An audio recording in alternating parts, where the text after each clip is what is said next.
यानंतरची बातमी राष्ट्रवादीच्या गोटातून बारामतीचा उमेदवार मी लवकरच जाहीर करेन असं अजित पवारांनी सांगितलंय।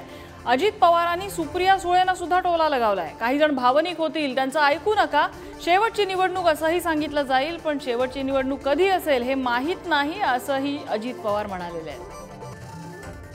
मला या कामाचं सातत्य टिकवायचं असेल आणि बारामतीचा नमस्कार उमेदवार जाहीर करा, वहिनी साहेबांना फक्त वहिनी साहेबांना जाहीर करा, यांच्या समोर सगळ्या समोर।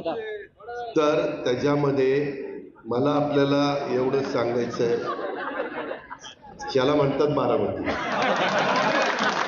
तर मला एवढंच सांगायचंय की या कामाचं स्पीड असंच राहण्याच्या करता तुम्हाला उद्याच्या काळामध्ये मी जी विनंती करतोय ती विनंतीला आपण सहकार्य करावं अशी माझी तुम्हाला आग्रहाची विनंती आहे।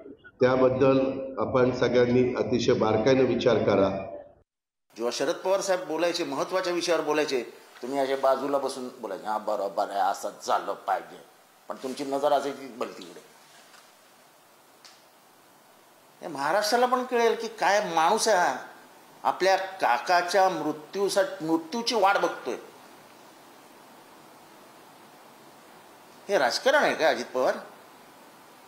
की भावनिक आवाहन करता येईल, हे शेवटची निवडणूक आहे, काय माहीत कधी असेल शेवटची निवडणूक। अहो ते शरद पवार आहेत, ते अजरामर राहतील महाराष्ट्रात, अजरामर। त्यांनी केलेले योगदान हे अजरामर असेल।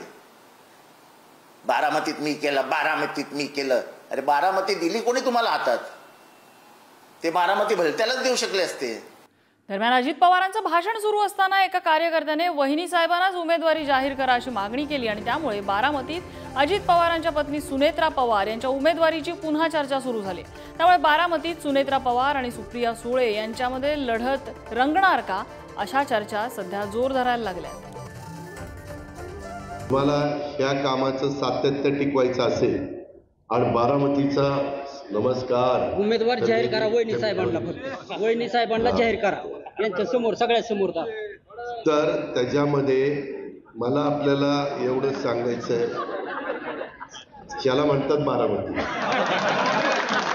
तर मला एवढंच सांगायचंय की या कामाचं स्पीड असंच राहण्याच्या करता तुम्हाला उद्याच्या काळामध्ये मी जी विनंती करतोय ती विनंतीला आपण सहकार्य करावं अशी माझी तुम्हाला आग्रहाची विनंती आहे। त्याबद्दल आपण सगळ्यांनी अतिशय बारकाईने विचार करा। दरम्यान बारामतीमधले संभाव्य उमेदवार म्हणून ज्यांना पाहिलं जात आहे त्यात सुनेत्रा पवार आणि सुप्रिया सुळे यांची कारकीर्द कशी राहिली आपण ग्राफिक्सच्या माध्यमातून पाहूया। सुप्रिया सुळे यांचा जन्म 30 जून 1969चा, तर 18 ऑक्टोबर 1963ला सुनेत्रा पवारांचा जन्म राहिलेला आहे। सुप्रिया सुळे यांनी BScचं शिक्षण पूर्ण केलंय, तर सुनेत्रा पवार यांनी MSc शिक्षण पूर्ण केलंय। सुप्रिया सुळे राष्ट्रवादीचे अध्यक्ष शरद पवार यांची कन्या, तर सुनेत्रा पवार माजी मंत्री पद्मसिंह पाटील यांची कन्या। 2006 मध्ये राज्यसभेवर खासदार म्हणून सुप्रिया सुळे निवडून गेल्या, तर अजित पवारांसोबत लग्न झाल्यानंतर सुनेत्रा पवार ह्या राजकारणामध्ये सक्रिय झाल्या। राजकारणात येण्याआधी सुप्रिया सुळे यांनी सामाजिक क्षेत्रात काम केलेलं आहे, तर environmental forum of India, hi tech textile park, कापड उद्योग याच्याशी सुनेत्रा पवार जोडल्या गेलेल्या आहेत।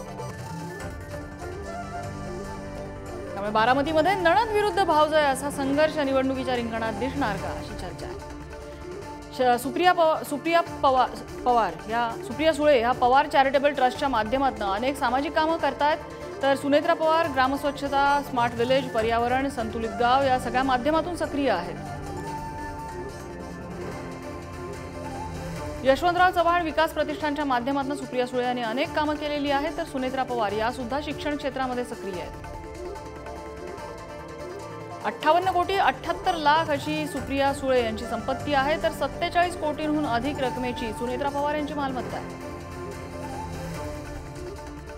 सुप्रिया सुळेंच्या 2 कोटी 83 लाखांच्या मुदत ठेवी आहेत, तर सुनेत्रा पवार यांच्या 6 शेतजमिनी आणि 29 भूखंड आणि 3 निवासी इमारती आहेत।